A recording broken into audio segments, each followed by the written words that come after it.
Did somebody say Santiago?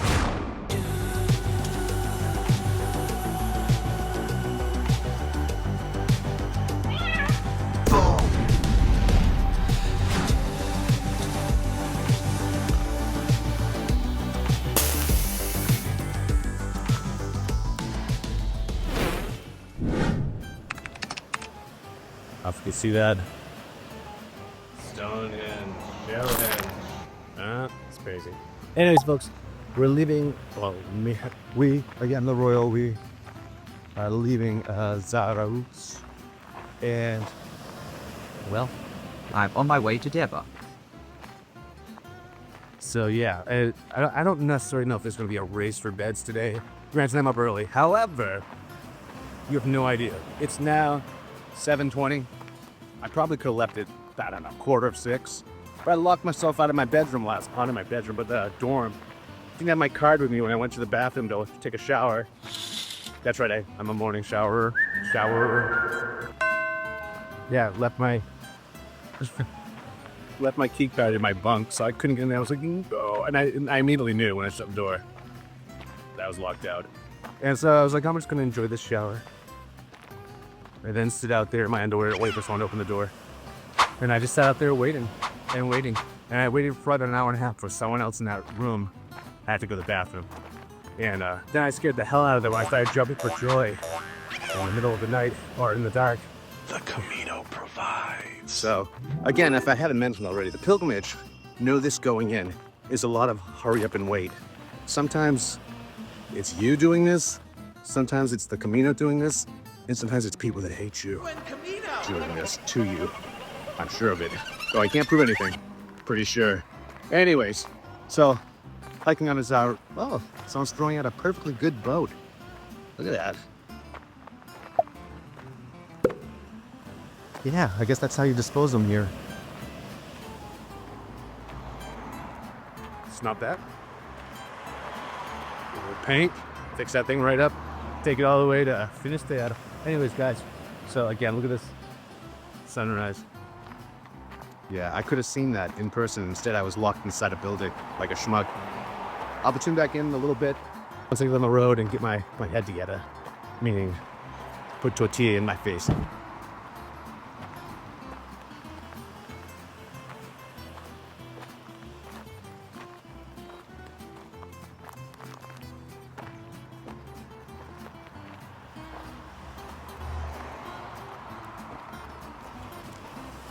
Yeah, so there's some traffic, but at the end of the day, it's really not that bad.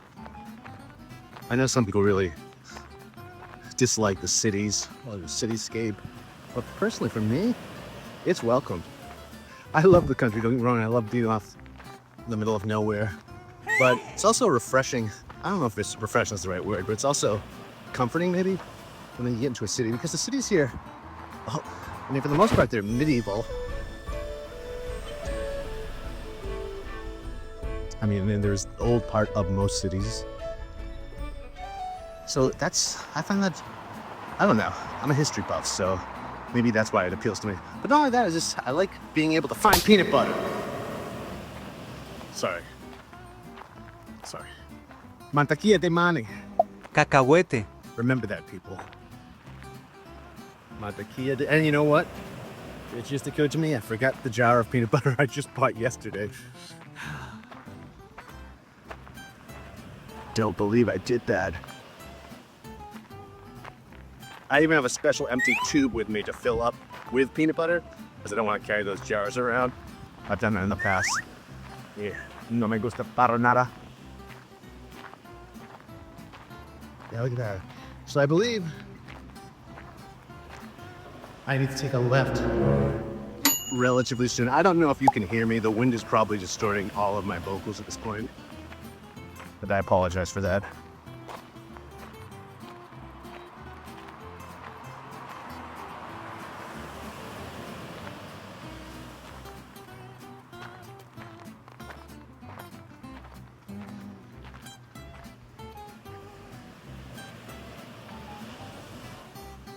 Yeah, it's beautiful.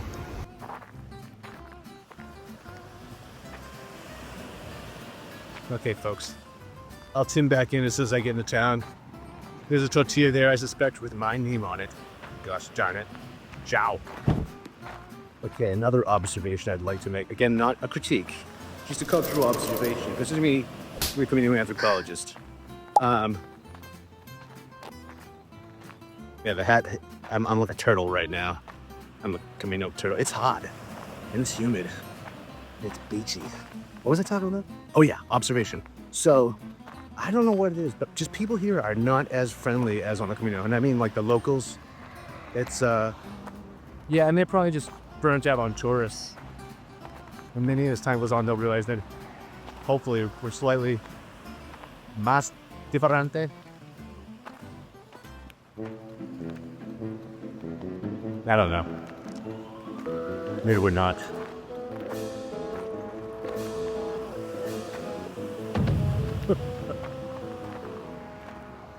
Yeah, you walk by people and you say, hey. Or no, you don't say, hey, that's in the United States. And then they don't respond that I'm there. However, in the past, you walk by, you're like, buenos dias, buen día, ¿qué tal? And you get some type of response. But here, people just like either stare through your soul and don't respond, or just stare straight, or they look at their phone and walk by. The phone really is like a pass in life now. If you don't want to talk to someone, just keep looking down. So yeah, they pulled that technique on me too. I don't know if that's a move or a technique. I don't know if there's a difference between either of those words, but it's just, yeah, not as friendly with the locals. A lot of joggers here too, but not as many joggers as in San Sebastian. I really think that's the jogging hub, not hug, hub. Okay, I need coffee. I'll talk to you soon. Back to my pocket. How would you look at this?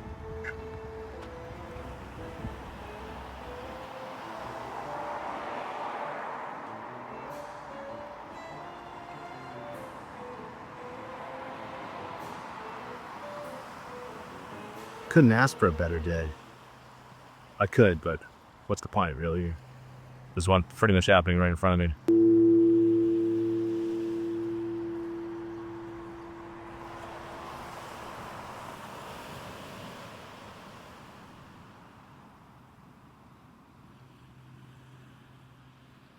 People often on the Camino have these deep insights, profound insights, if you will. And I'm like walking past this beach. And I'm sure to any passerby or someone driving by, they're like, wow, look at that pilgrim lost in thought, in deep contemplation. But what I'm actually pondering is what is the name of the beach Sandboni? What is smoothing out the sand like that?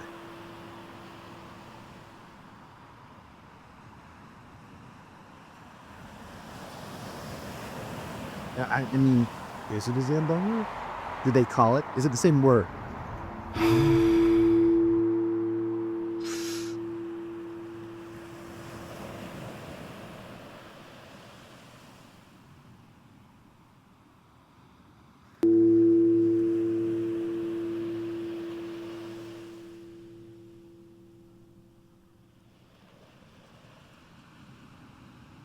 But if you know, please leave it in the comments below because, well, inquiring minds want to know.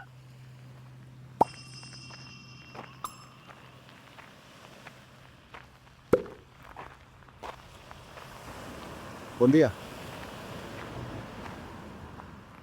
That's it. Okay, here we go, people.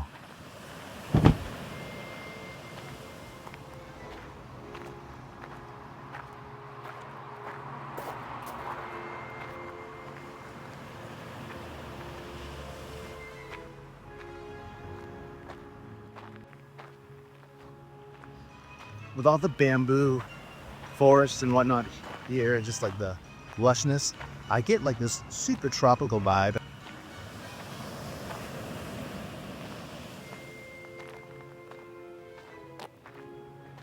Almost like South American, Mesoamerican, I don't know, it's just, and then yeah, you get this parrot people vibe too. At least I do, and maybe this is more about me than I'd like to confront at this point, but look. Mermaids. I think they're mermaids. Are they weaving baskets? Now, she looks like a snail woman. I don't know. Larvae people? brick people. They're brick people.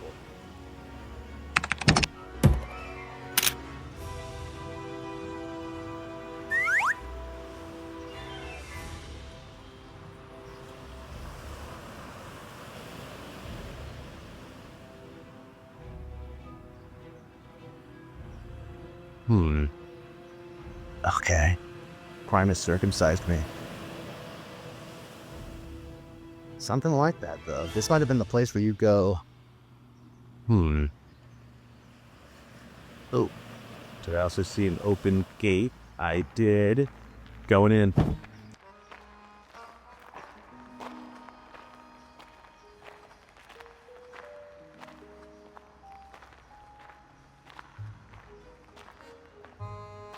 Oh, I went in to get out.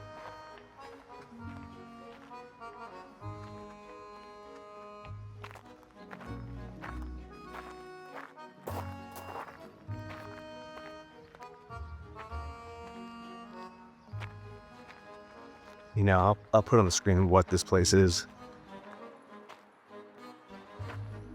It looks like a monument, however.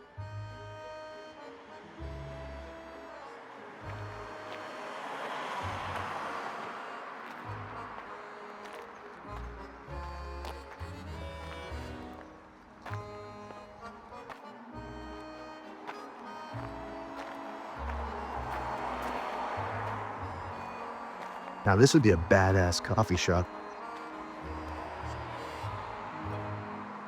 They had places like this on the wall around York, but they were like, the towers were converted into like little shops and whatnot, and cafes, and this would be the perfect place to have an outdoor cafe. That might just be the gringo in me. I would certainly love to eat tortilla here, sip my cafe americano or mi cafe solo, and ponder about beach Sambonis, stuff like that. You know, deep stuff. Oh yeah, I should note that. You know, you hear cafe con leche. Everyone's always talking about cafe con leche. It just means coffee with milk, folks. Which reminds me of back in the day, I used to live in Central America, but first time visiting there, my friend he'd been there before, and he was showing me around. He's getting like the nickel tour, but he's like, hey, you need to try bebidas. It's like, what's bebidas? He's like, oh, it's like a smoothie with water, and it just means drinks, you know, in Spanish, but he thought it was this one particular type of drink, so we'd go anywhere, and we'd be like, do you have bebidas? We love bebidas, and what we're saying is, we love drinks, do you have drinks? Yeah, so yeah, you'll hit cafe con leche a lot. And maybe many of you know this, and I'm just assuming some don't, because I bet some don't. But if you're not a coffee and milk type person, if you do your coffee black like I do, then you need to order a cafe solo. The common mistake is say cafe negro, which will work, but cafe solo is how you order just a straight up black coffee. And my finger, oh God. Has my finger been in front of the lens the entire time? Oh, that's awesome. First I lock myself out, then I film my finger at close range. Hey, you know, maybe that's my thing. Maybe I'm an exhibitionist, a subtle exhibitionist, but exhibitionist. Nonetheless, now, let's get back on the road. I'm cracking up. Because we gotta do the exit outside of. I wonder where this goes. Oh, yeah. Okay, so yeah, this is where the coffee shop would be set up. Right in here. And you'd have cafe tables on the roof. Maybe rent it out for parties and bris and stuff. Let's see. It's just gonna put me behind where I want to be. Yeah. But it looks like there's hills involved. I don't need to add any more hills. Now I've just added stairs.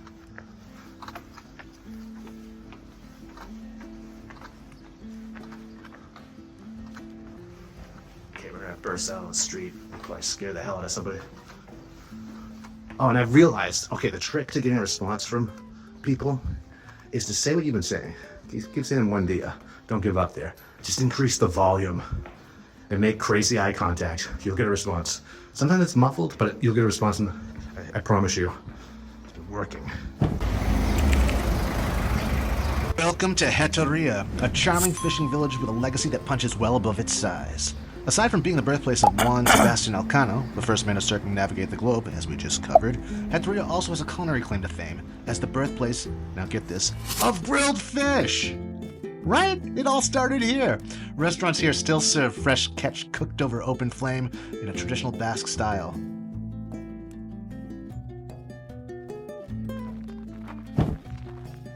Also, as you'll soon see, the town is surrounded by terraced vineyards producing chicole, a lightly sparkling white wine that pairs perfectly with its seafood. Then there's the Gothic Church of San Salvador, a UNESCO World Heritage Site standing as a testament to Heteria's medieval significance. Worth a stop.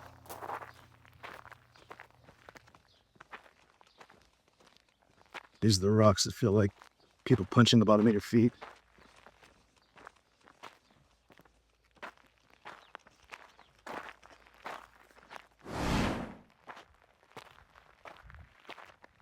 Beautiful landscape, eh?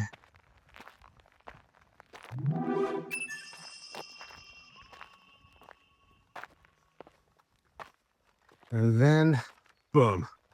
That's right, folks. I'm walking in traffic.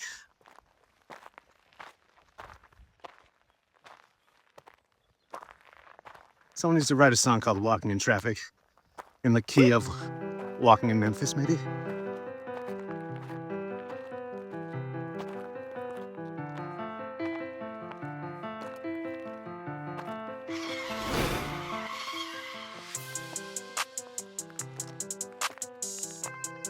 Soon we will be entering Esquizu. This tiny hamlet perched above the coastline offers breathtaking views of the Bay of Biscay. There, you will also find the Church of San Martín de Tours, a simple yet beautiful structure that dates back centuries and has always seemed to have been a waypoint for pilgrims traveling this route. Esquizu feels untouched by time, with stone houses and quiet paths that almost invite reflection. This is a place to take pause, take in the views, and feel the rhythm of the Basque countryside.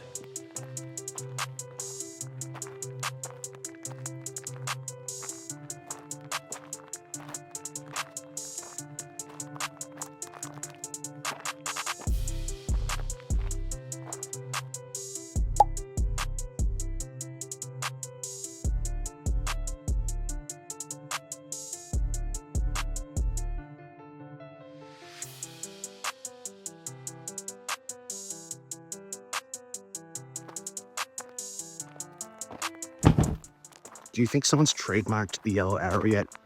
And might we see a standardized version of it in the future where it's no longer painted, but they're actually like metal signs? Just as common as just like stop signs and yield signs and observatory coming up signs.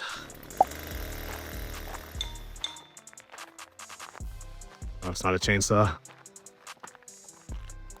This is like how every good like docu horror film begins. You know, it's going pretty kosher, pretty normal when it comes to traveling. And somewhere there's a guy with a chainsaw standing in the field, pointing at you. Buenos dias. Not responding to you. Okay, folks. If there's pilgrims behind me looking at me like, who's the crazy guy with the phone?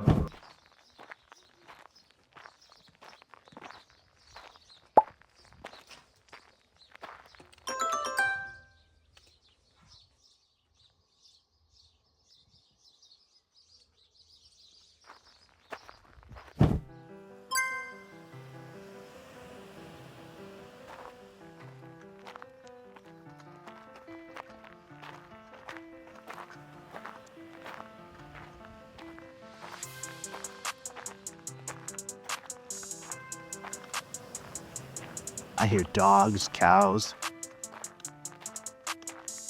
sheep, chickens, and possibly people behind me. Yeah, it's a little nerve-wracking. Yes. Drops down.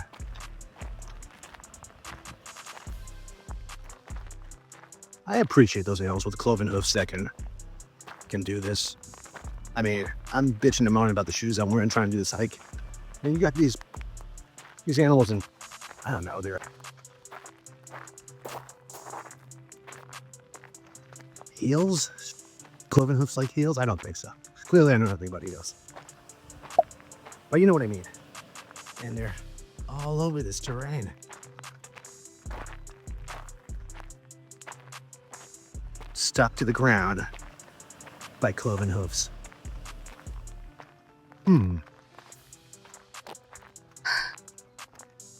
Maybe there's a design element there that needs to be looked at a little more closely.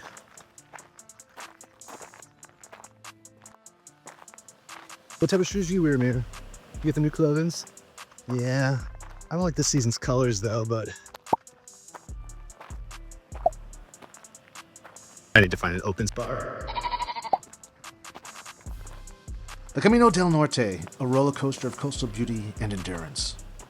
The Camino del Norte, stretching along Spain's northern coast, is a route that rewards as much as challenges, as you've observed.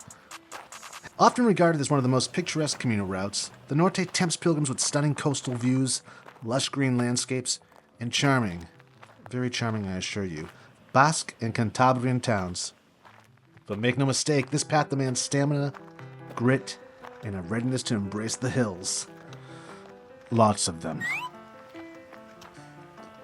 After just a few days on the trail, it really does become clear that the Camino del Norte is an unrelenting series of ups and downs. Guidebooks are not exaggerating, it's not hyperbole. When they describe this route as undulating, that's underselling it. The path constantly rises and falls with steep ascents to cliffside viewpoints and equally steep descents back down to sea level. And you feel it. The Norte is a lesson in endurance, not just for your legs, but for your spirit. It's like, I don't know, leg day for your mind. And it's always leg day on the Camino del Norte.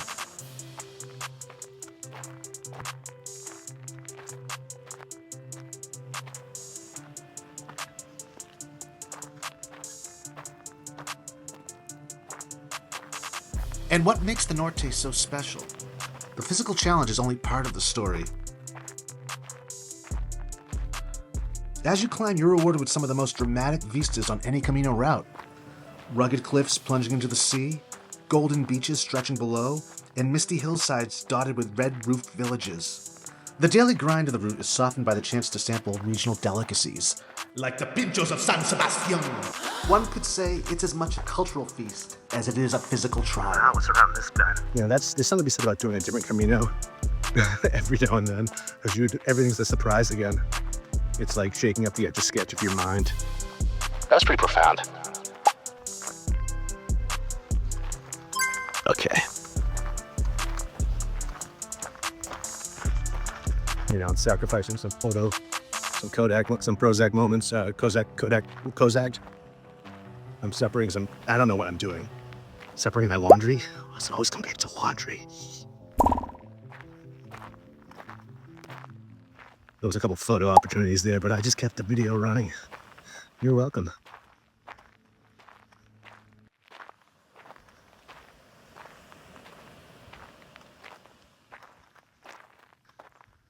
This is time traveling.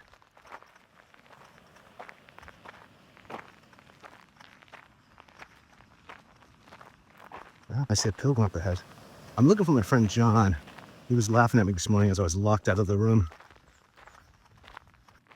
Thought I would have beat him otherwise. But he got out the door before me. He tried to help me break into the room. Not break into the room, but look for an extra key or something like that. Here's another photo opportunity. Gonna have to freeze frame this later.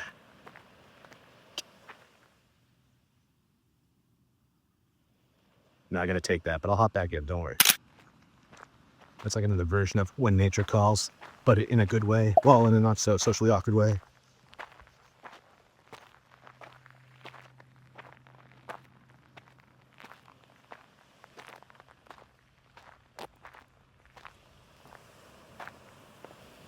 This is what Finisterre in my mind looked like. I'm gonna have to let you go again. Taking a photo is a lot like taking a call.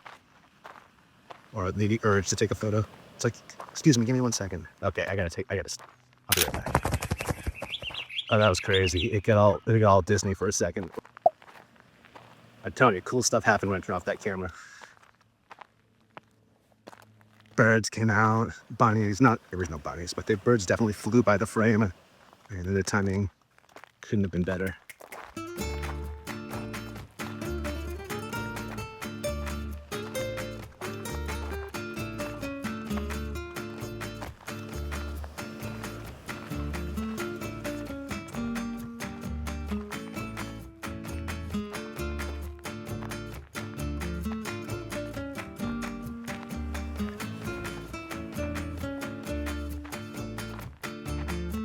This.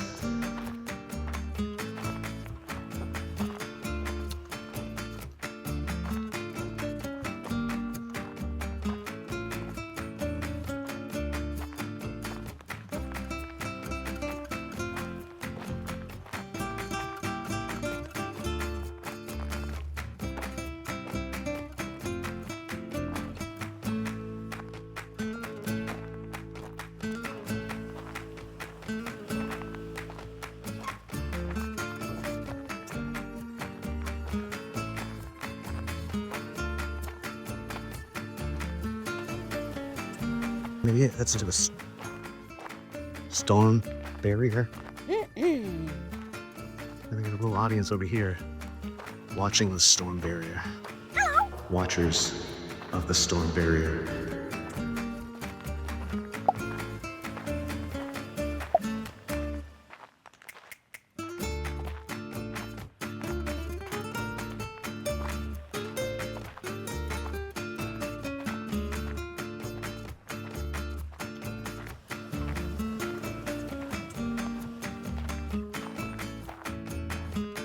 Jumped in that yesterday. Went to the beach.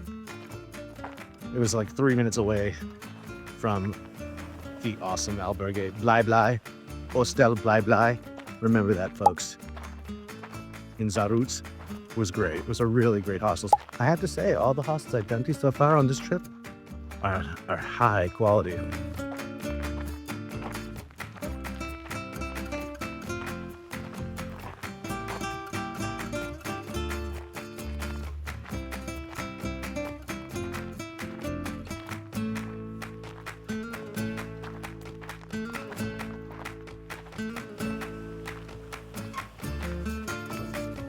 Another great reason to start off early and not lock yourself out of your room is to get to the next town where I don't have a bed reserved in Deba. But I'm not too worried. I believe it's the Domativo. I don't think there's much there. Most options are where you're staying. It opens at 4, as they typically do. The Albergue de Peregrinos del Toque in Deba is a public hostel exclusively for pilgrims in the Camino de Santiago. Inaugurated in 2014, this albergue offers 56 beds and is managed by the Asociación de Amigos de los Caminos de Santiago de Deba. Very important. Pilgrims can register and collect keys at the nearby tourist office downtown. That's right, folks. That's where you register. That's where you get your key. Do it. Because, well, the albergue's not open yet.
folks, another hiking hack for you when it comes to your waist belt. If you find yourself losing weight and you didn't splurge on a lumbar pad,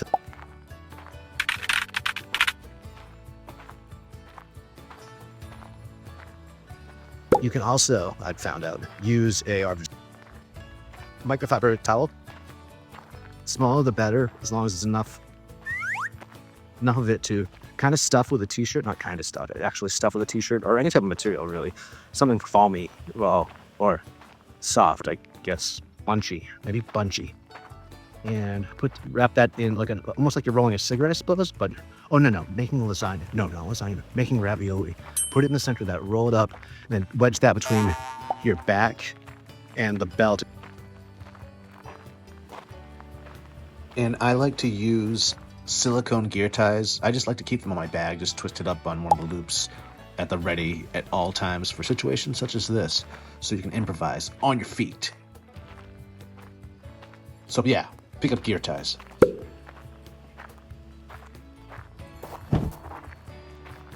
I always thought these were cool. These are where like stories began, when you see these footprints in the cement. Some of these are small. Like, where did these people go? Are they still with us? And you'll see dog prints sometimes too. It's like, am I seeing the ghost trails of a dog? Sometimes they go right up to a tree, or where a tree was, you can also see.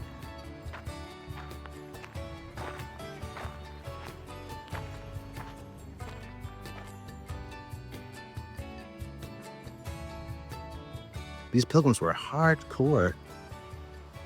They were walking through cement in their cloven shoes. Okay, I have to figure out where I'm going. I noticed, I think I was leaving, where was I leaving? Leon, maybe? Oh no, Astorga.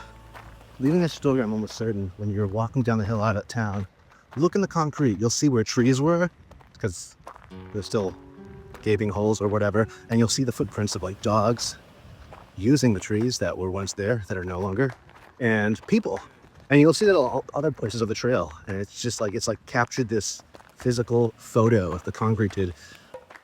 It's really amazing to consider, or when you stop and consider. Don't stop though, keep going, but just consider it while you're going.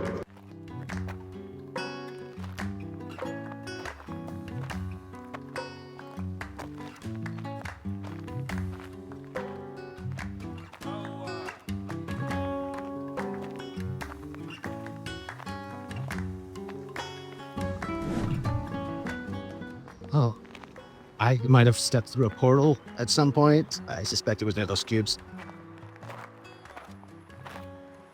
I have made it to Santiago, strangely enough. I don't remember the Primitivo at all, or much of the last, I don't know, 3 weeks, but here I am in the coastal town of Santiago? Okay, just screwing with you.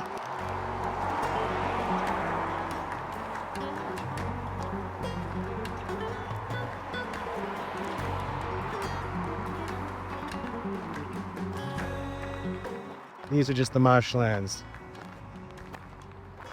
of coastal Santiago. Lies. Unless it was pointing in the direction of Santiago, maybe I misread that sign, where everything happens so fast. Hopefully you see my shadow. I'm wearing my cape again.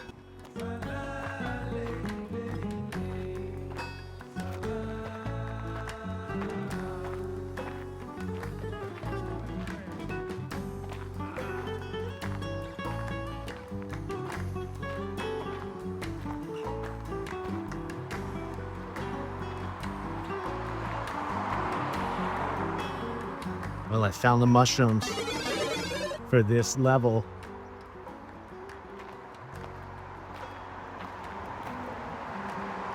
I mean, the Camino is totally gamified as it is. It's like ancient gamified.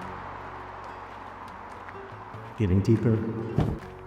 Oh, there was just something epic going on here. It was echoing all over this. Someone was banging on something, industrially speaking, and it was echoing all over. It was surreal. I couldn't get my camera out in time. But it had like the pulse or the tempo of like maybe a traditional jig.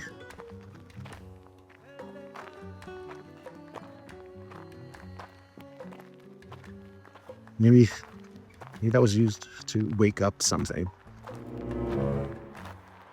Ah, I see. It summoned the white dog to ask me a riddle. Typical. Okay, I'm further away now. That's the sound. And it was like, I was right in it. Big dude stamping his feet and blowing on a jug.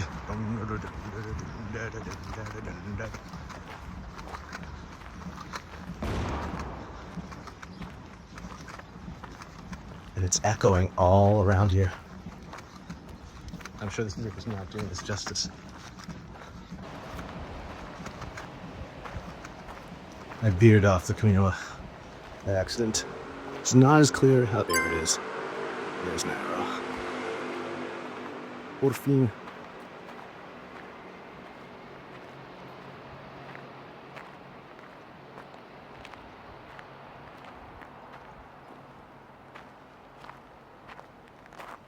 Ah, yes. If you get lost and you're heading to town, one quick way, historically anyways, to find the Camino was to find the cathedral. That would put you back on the trail. That usually worked out 9 out of 10 times on the Frances. Note? I've yet to test that.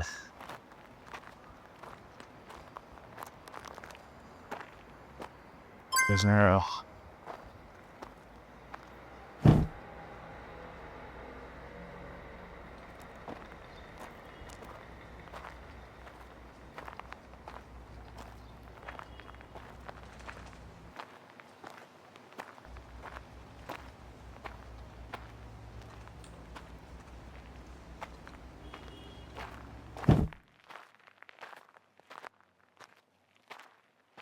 I'm no pawn. Pawn.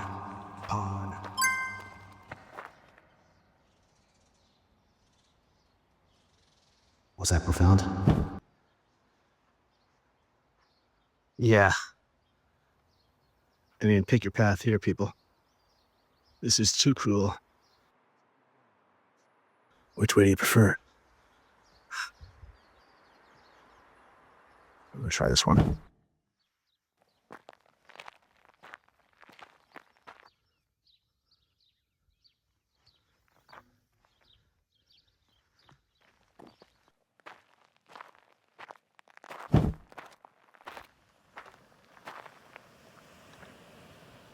We got horses. Look at them mocking us in their hoofs. Jello. That's all I have to say to you horses. Jello. Let's see who gets their last laugh when I get into town tonight.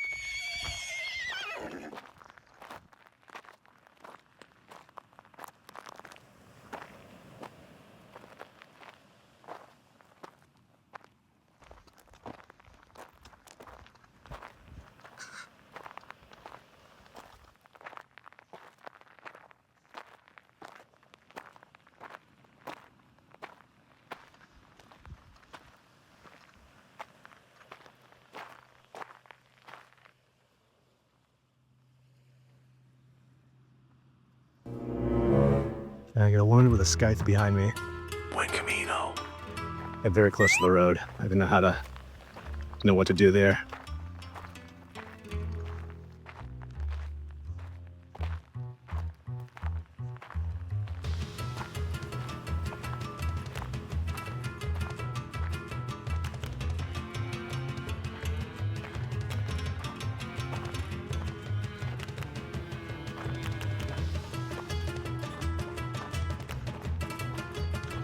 Back into the vineyard.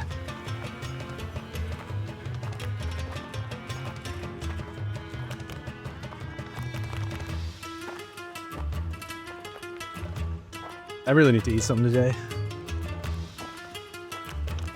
It's now almost 10:30. And all I've had is a protein bar of some sort. Possibly some oat milk, protein infused oat milk or something like that I had left over in an effort to kill some time while I was waiting for the door to open my dorm this morning.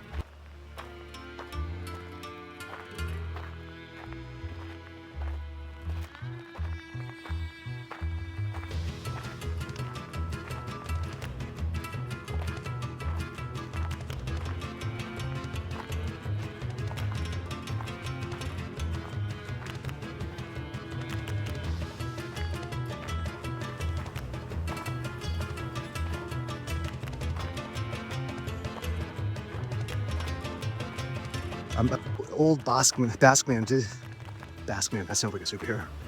Old Basque man stopped me and started teaching me Basque words.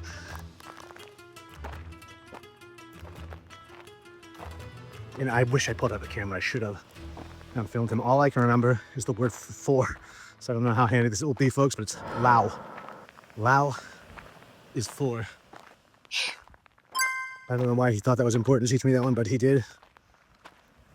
So maybe there's reasons I don't know of yet. But on the Camino, you learn things you don't know you need to learn.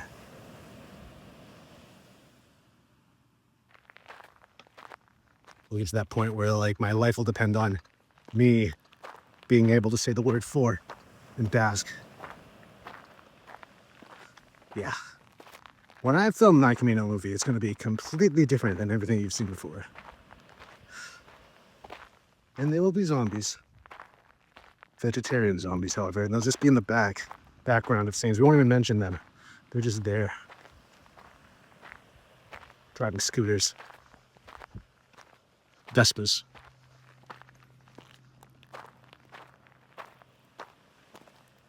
That woman did all of this, I'm sure. She had this look in her eye. I didn't even try with her. I was like, one, never mind. Don't make eye contact. Don't make eye contact. Of course I did.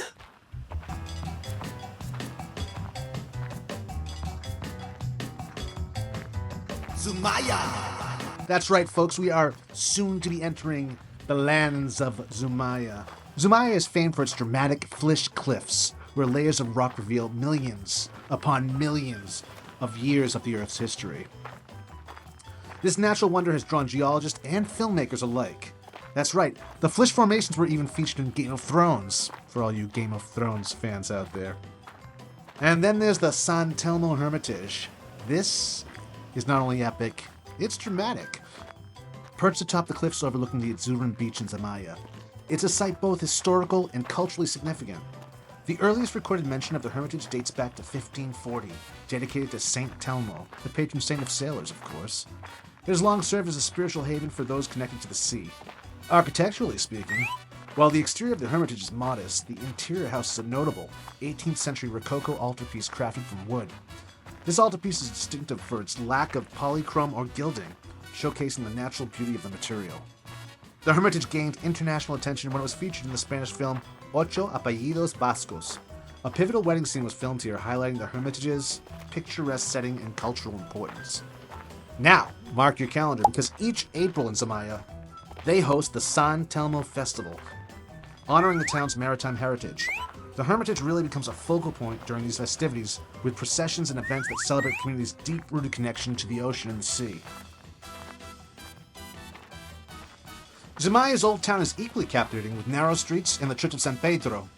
There's also a maritime museum celebrating the town's seafaring heritage. Definitely worth a visit.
I haven't eaten anything yet, and we're pushing lunchtime.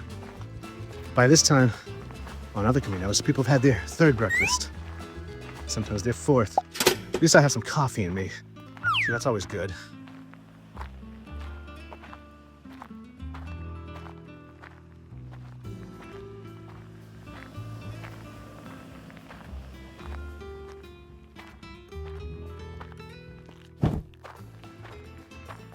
Okay, folks, I'm walking into the future. This is what that area I passed is going to look like very shortly. I wonder if it's been the same one the entire time.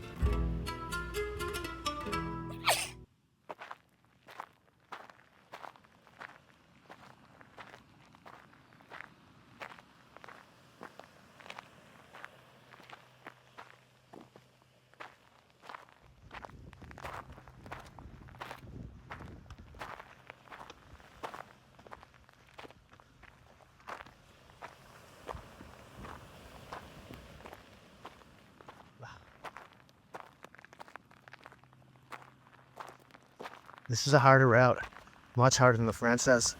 I'm so glad I was able to train on hills this time around. In preparation, granted my season was shorter being in Massachusetts now, but it really helped that I threw in a lot of hills or had access to them. In the desert, it was always flat.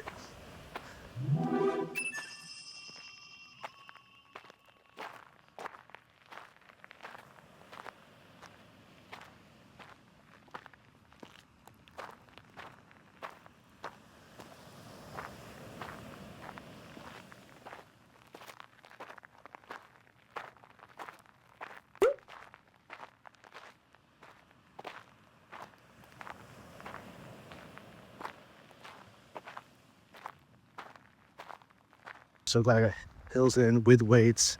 I got a lot of good training. I didn't have a lot of time, but I had a lot of quality training.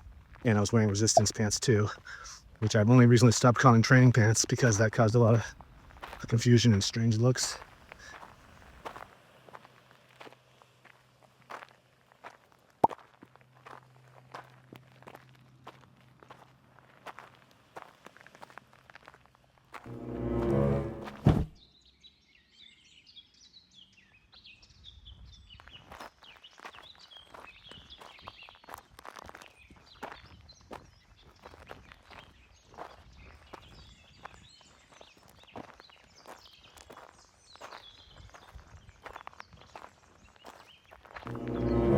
What happened here? My God. It's a body outline. It says a lot about Spanish driving. I think there's another one.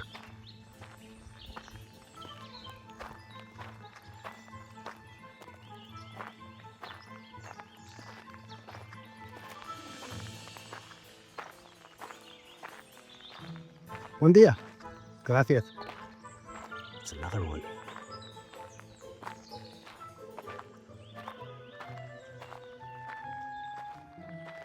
We're gonna meet each other in the middle of the road.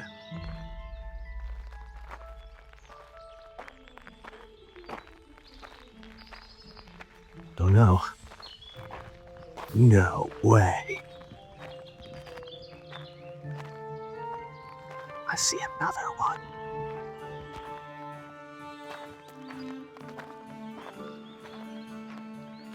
This sends a little girl. Yes, people. Blood runs red on the Camino de Santiago.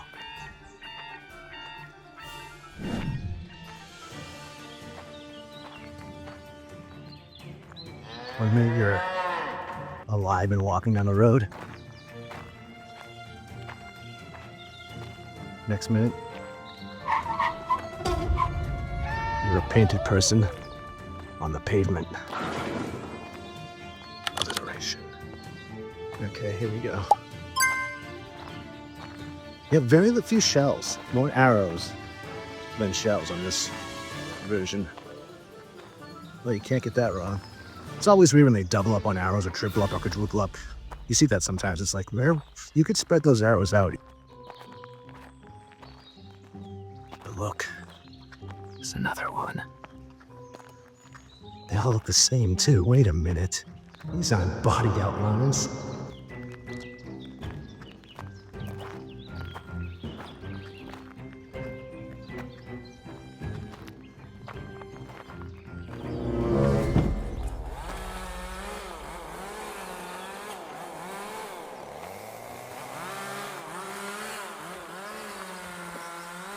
Maybe it's like National Chainsaw Day here in Spain. It seems like everyone And their mother has a chainsaw and is breaking it out today. Or maybe it's mating season.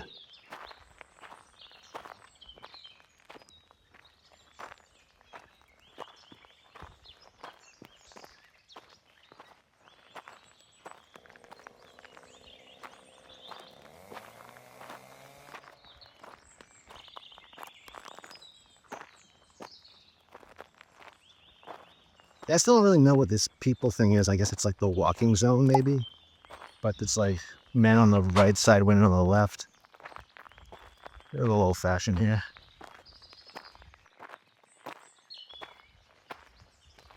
Snack machine.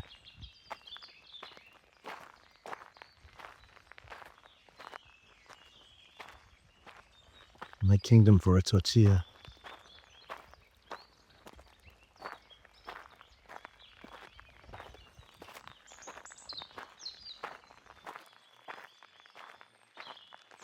And Deba, everything will probably be closed by the time we get there. Siesta.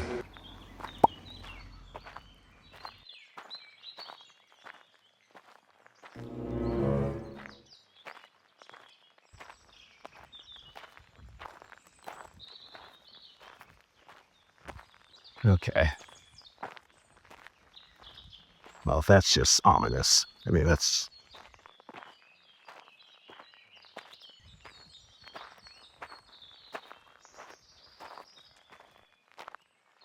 I'm gonna have to pause here, folks, and grab a creepy shot of this.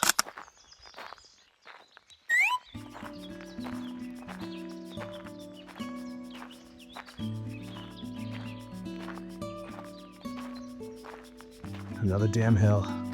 There's always a hill. Be it in the shape of stairs, or in the shape of an actual hill. There's always a hill. So, you have to learn to love hills. That's my takeaway from the Norte at least.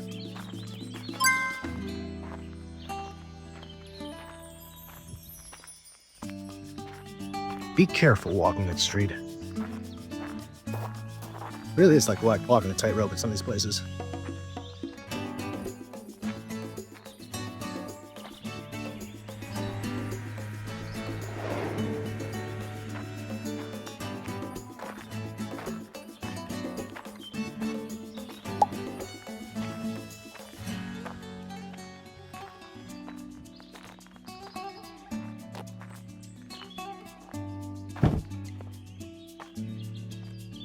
Wouldn't you know it, folks? Another hill. And no shortage of arrows. You're just giving them away here. Just in case there was any confusion. That's 4 arrows and a shell.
I think that is my trail.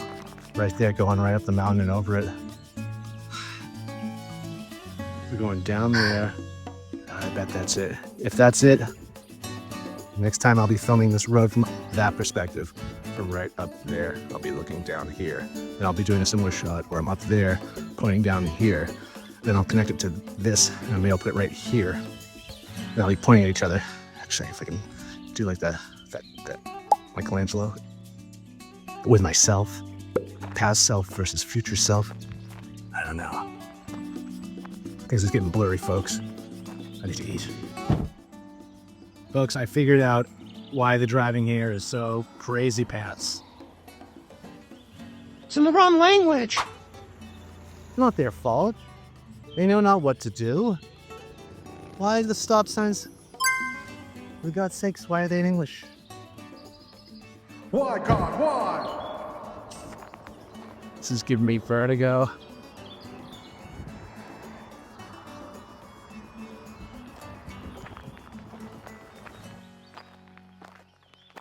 The highways are like super highways. And the Frances are a lot of, I guess, pilgrim snail eye view of these overpasses. And now I'm on top of one, and they're so high above the highway. Or maybe that's the low way, and this is the highway.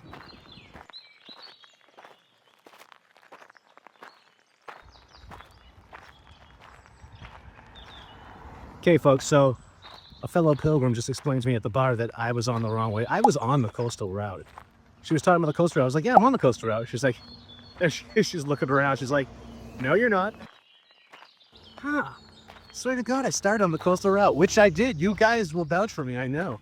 But, yeah, see if you can tell where I took a left and I should have taken a right. That's right. Rewind the footage. And then explain it back to me like I'm a third grader. And hold my hand while you're doing it. And speak in mellow tones.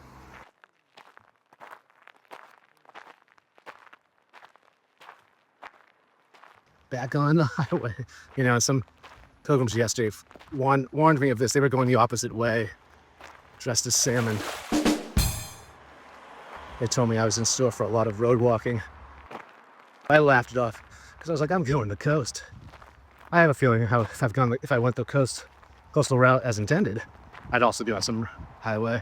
That's the thing, as I probably mentioned before, is these highways and roads, I'm sure follow or were once the ancient Camino. I mean, because it was just a road back in the day. It wasn't necessarily this sacred path.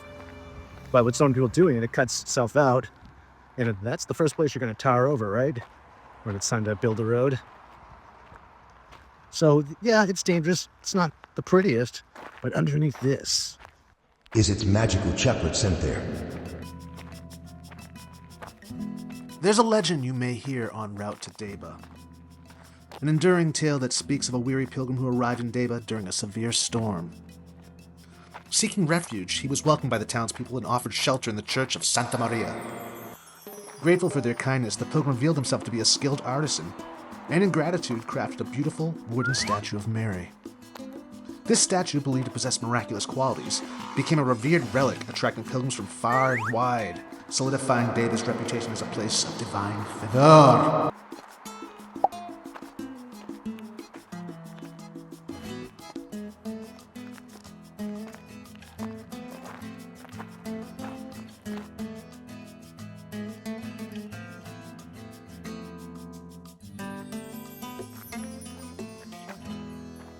I think what they want me to do is go across the street and walk where it's safer.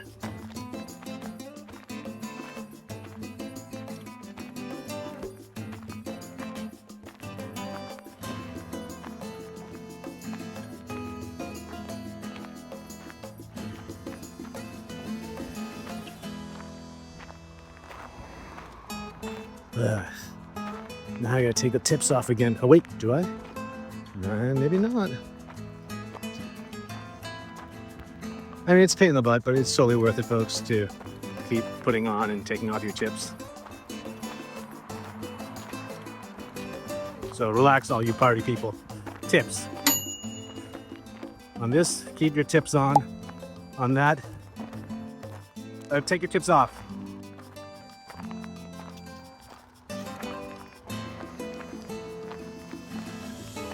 Look at this. One of those signs.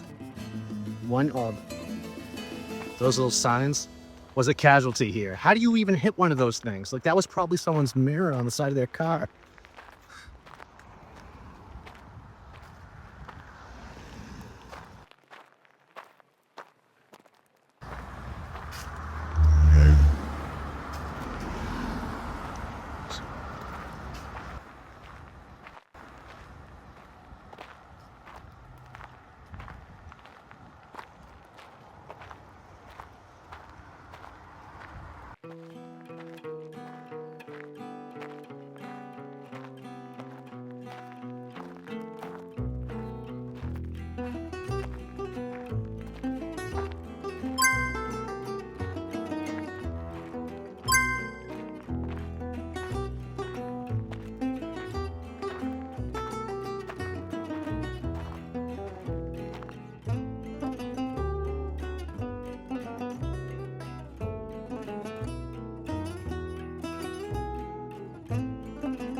That's a very suspect looking mailbox.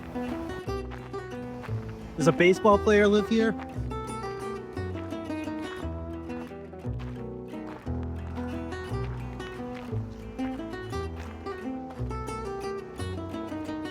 This is going to turn into a tortilla crawl. I know it is. You know what's going to happen? Looking at my watch, is I'm going to get into town right as siesta hits. It never fails. There's a joy in getting up early and walking and witnessing the sunrise. However, just like everything else, is a sacrifice to be had. And that is siesta. Siesta. Deba is also known for its traditional Basque festivals, which often, lucky for us, coincide with the pilgrimage season. These celebrations feature traditional dancing, music, and local cuisine, offering pilgrims a unique opportunity to immerse themselves in Basque culture. Participating in these festivities allow pilgrims to experience the communal spirit and hospitality that have characterized Deba for centuries. These historical narratives and cultural traditions highlight Deba's enduring role on the Camino de Santiago, providing pilgrims with a rich tapestry of experience that blend history, legend, and living culture. Deba's prominence on the Camino del Norte dates back to medieval times. The town's strategic location made it a vital stop for pilgrims seeking rest and spiritual solace. The Church of Santa Maria stands as testament to this legacy. Built between the 15th and 16th centuries, the church is renowned for its exquisite Gothic architecture and intricate carvings. An epic place to check out, and an even more epic place to collect a stamp from. Now I've got your attention.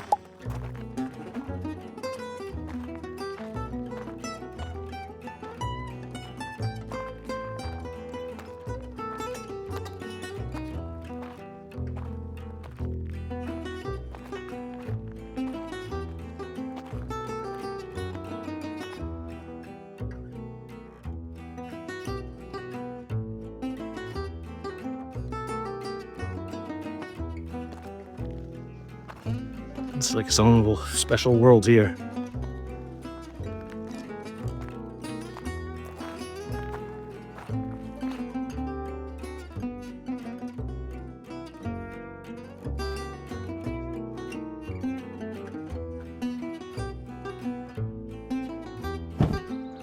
When people ask why they need sticks, this route right here is exactly why you need sticks. I would not have been able to get across that if I wasn't using my sticks,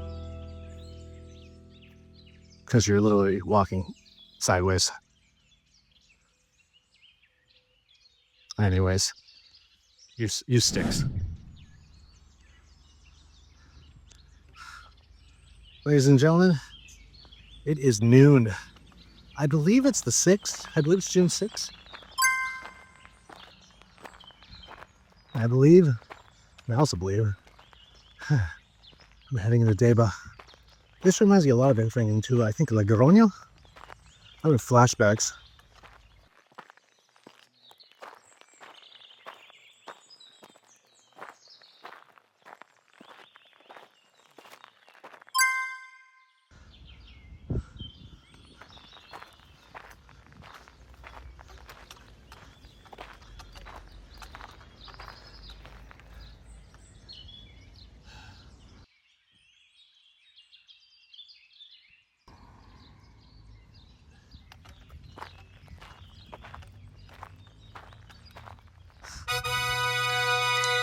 Wow.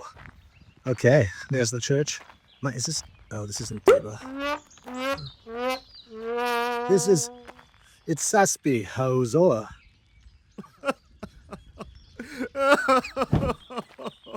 And yes, indeed, folks, we come to yet another hill en route to that that church we saw a few seconds back. Looking up, it's beyond this shrub.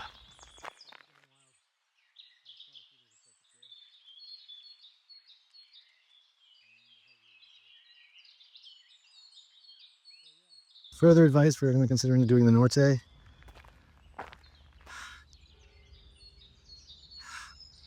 Do the stair climber at the gym. 30 minutes each day. Maybe an hour each day.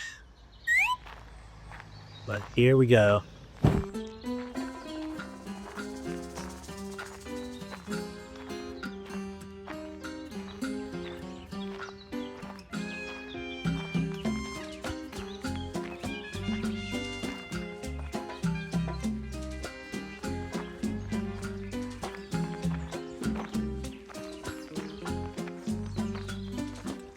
There it is, folks.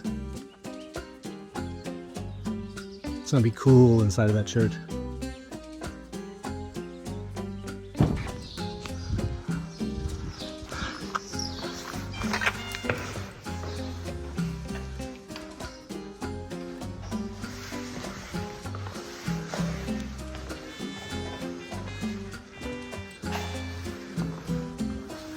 Planted on a hillside, Itzia is home to the sanctuary of Santa Maria, a revered site dating back to the 8th century.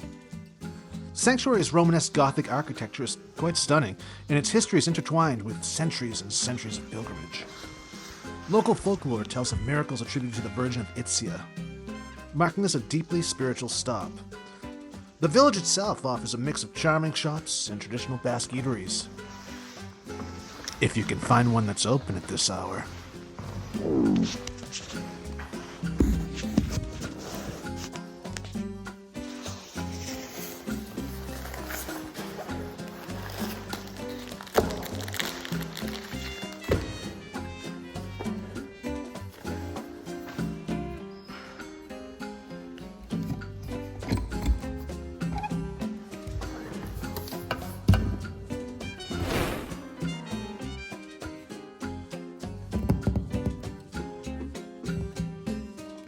There we go.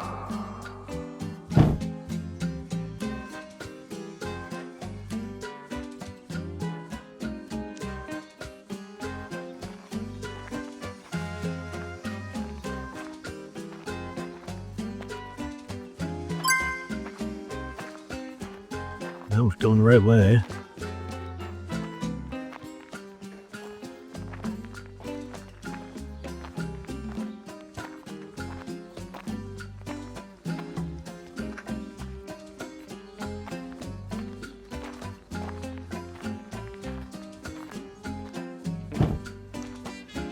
Well, folks, it's been a hell of a day.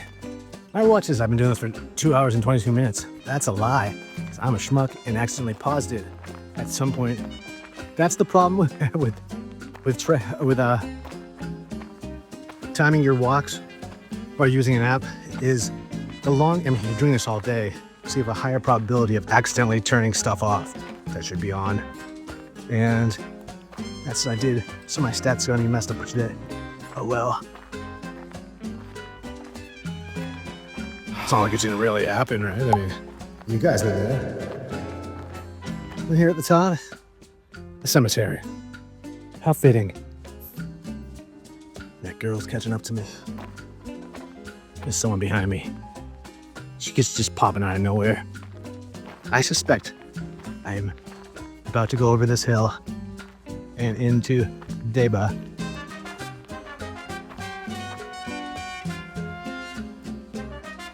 Sorry, was I holding that to my nose? Okay, I'm gonna get back to this, to hurry up and waiting, because I'm gonna get there. I'm gonna get to the Donativo. It's not gonna be open. I'll be putting down my bag and dying next to it, only for them to have to carry me back up here and do away with me in whatever way they do, when they do what they do. Yeah. But there it is, folks. I didn't even notice. There is the ocean. I am back on the coast.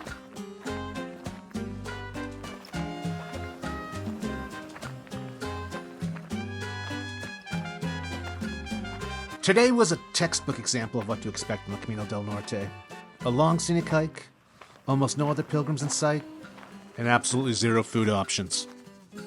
Unless you're the type who can convince yourself that a cup of coffee counts as a meal, you won't have any problems. I mean, it's all part of the experience, right? I hope this gives you a helpful little peek into the daily grind of the Norte, and don't forget, we haven't even braved the infamous rains of the Camino del Norte yet. That said, the beauty out here more than makes up for it. The endless vistas, rolling hills, and serene coastline are breathtaking.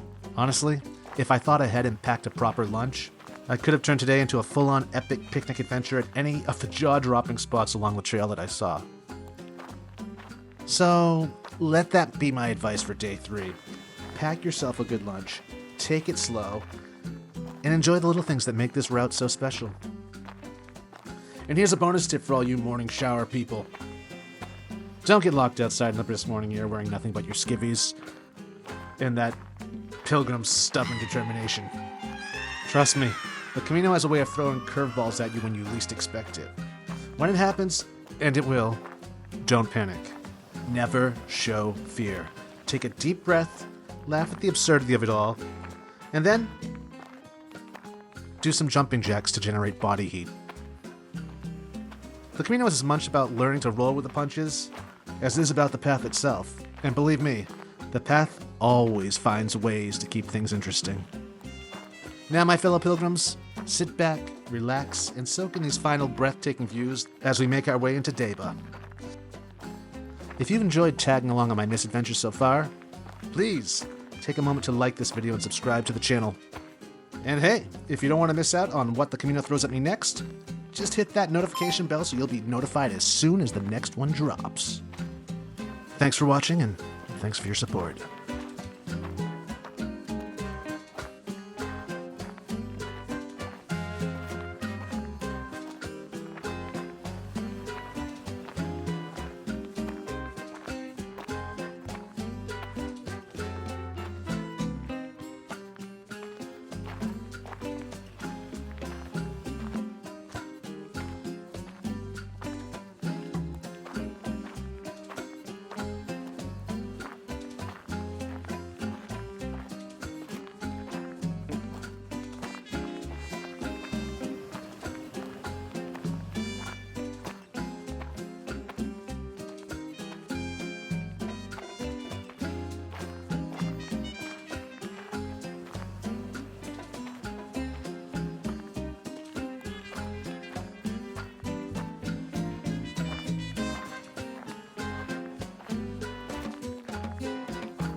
I'm very grateful for this well-manicured path.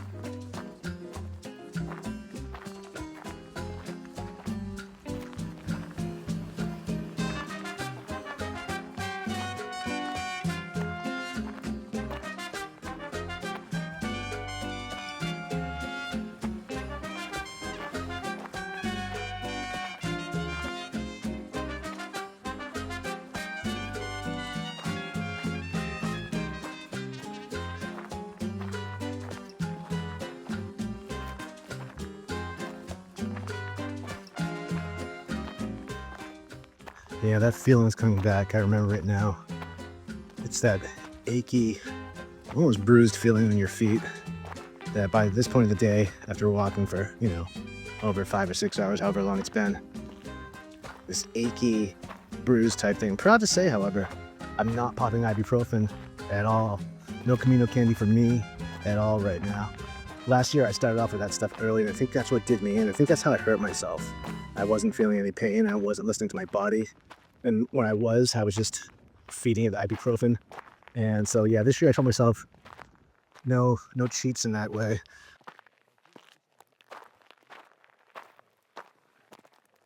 And I'm trying not to drink as many Aquarius as I've had in the past. If any at all, I'll go for a sparkling water before Aquarius. And what else? And bread. I haven't been picking up the bread. I have all the olive oil in my pocket ready to go, but I'm trying to stay away from bread for the first week or two, just because it's so easy to go down that bread hole. And so I've been doing bread. Just been doing protein for the most part. Yesterday I had a salad. I used to scoff at the salads in the stores here, the pre-made ones in the plastic containers, with all the different fixings and toppings you can put on it. Well, because they never looked that appealing. And it was, for the most part, it was just not even a mixed salad. It was just like mixed lettuce greens and mixed greens, I guess you would say. So yesterday I bought one of those finally, and a tomato and an avocado And I chopped all that up and put it together and made myself a nice salad. And that felt good. Then I've been eating Saturnas, those peaches, those Saturn-shaped peaches that a friend of mine got me into my first meal. And they're delicious. They are like so refreshing for a peach. Plus the shape just makes sense. Almost like a burger of some sort, like a peach burger. Fruit burger.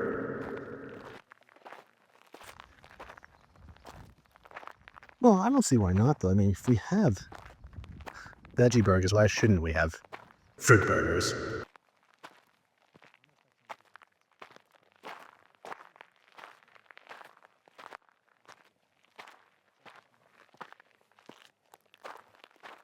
Fruit burger. Yep.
More pruning. These people are prune happy.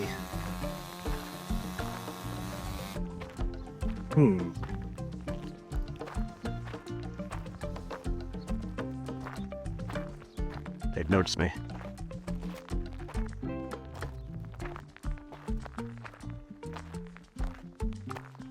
And I saw some guy weed whacking the cement barrier today, or the divider between the traffic and the sidewalk on part of the coastal route. I don't know if I was filming during that, but yeah, he was using weed. I don't know. There were no weeds to be whacked. I'll say that. I think he was just cleaning up the dust or something. It wasn't clear what he was doing. He was kind enough to stop though as I passed.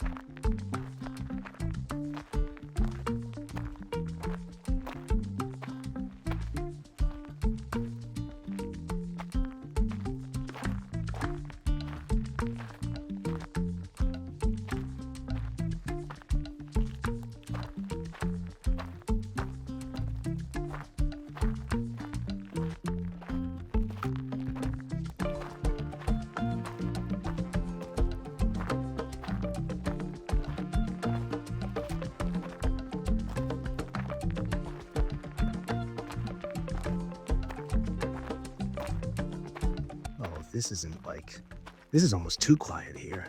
Birds aren't even singing. Oh, no, here we go. Tranquility's back, everybody. Like, that's the part in the movie where I do get attacked by the guy with the pruning device. Or gal. We're equal opportunity here.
Okay, I'm putting you away. My arm's getting tired. Okay, I'm back. If you finish that last segment with, "That's what she said," you're just immature. Hello, Betsy. Don't ignore me. Stand there all stoic. Don't turn away either. Oh, got my eye on you. Hi. Hey, gals. Whoops, a little close. All up in your grill. Look at you. You're a beauty. Hey, gal.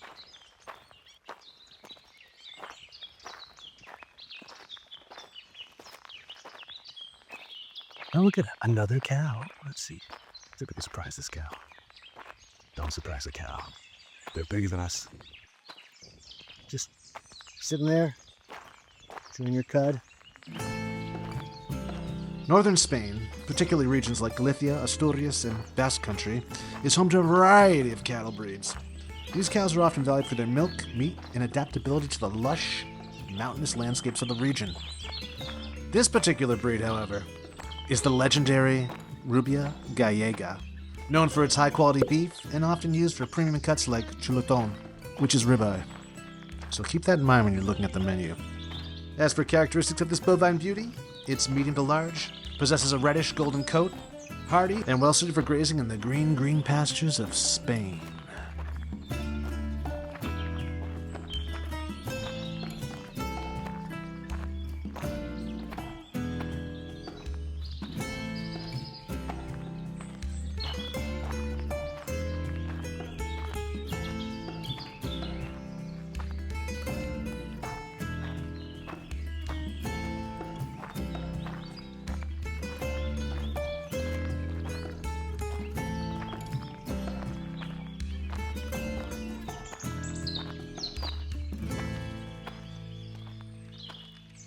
Another cow sign.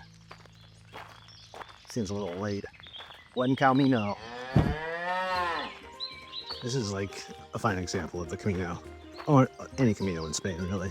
It's like that Lord of the Rings type adventure vibe where you're walking in some type of gorge. You've got greenscape up both sides, and you come out into this medieval village.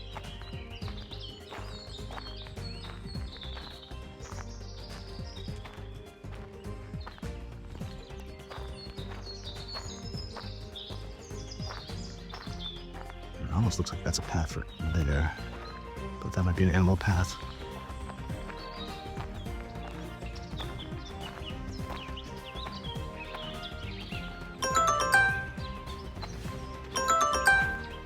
Shell is safe. Oh yes, we made it, folks. It is 12:54. Yeah, it's about to be siesta. It's like just starting. This is Deba. We're gonna roll in right now in style. Yeah, this is what I used to do.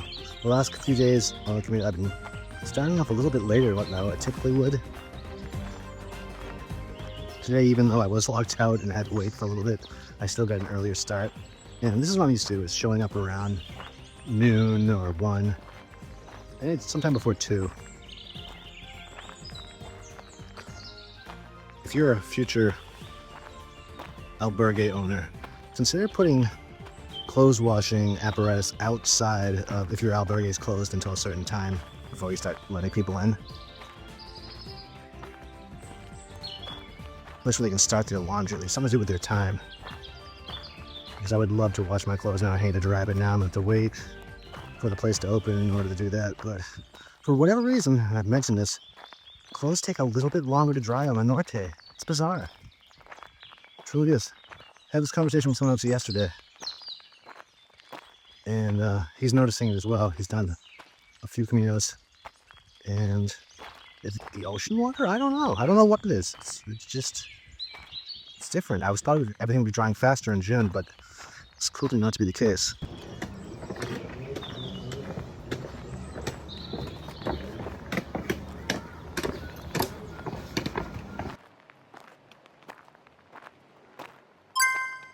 I think that's right on top of the town.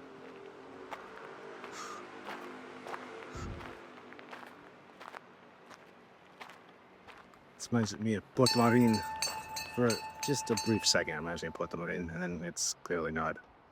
Oh, there's a power jewel.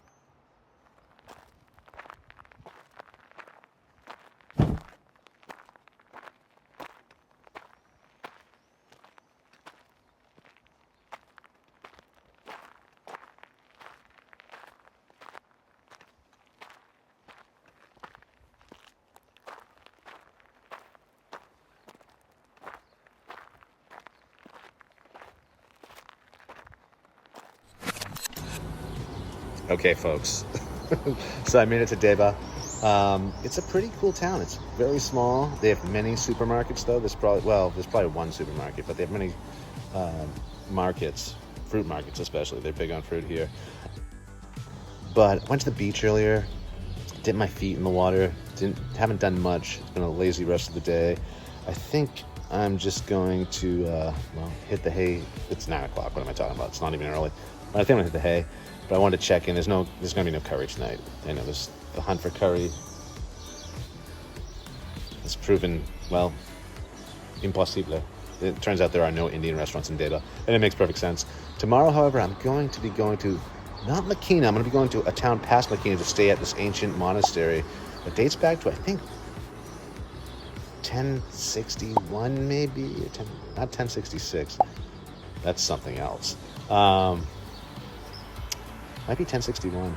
I'll have more details on that tomorrow, but it's a little ways past Makina, and but it sounds like it's definitely worth the trip, the extra mileage, if you will. We'll see how my feet are feeling at that point, but yeah, so that's what I have going on. So until tomorrow.